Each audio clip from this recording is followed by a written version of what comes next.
Ay, guys, check ang na-enter ko na yung code.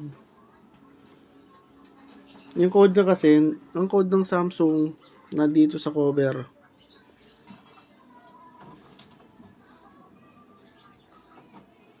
Ayan, nandiyan kaso burado.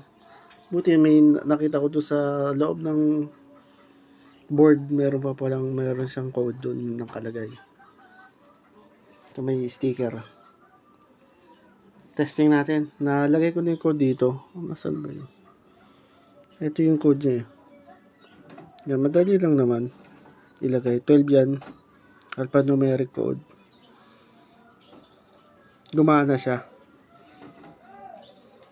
Pero tinry ko yung kinopya ko yung code, option code ni Idol JDL.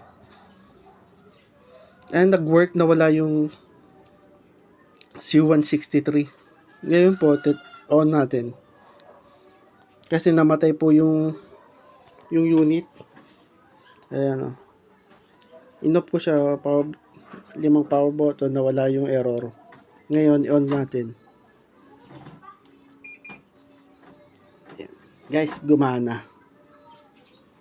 Mamaya testing natin to. I-install ko to for testing lang.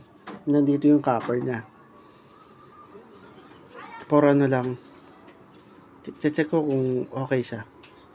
If okay siya, pwede ko po itong ibenta. Or mainit dito sa room eh.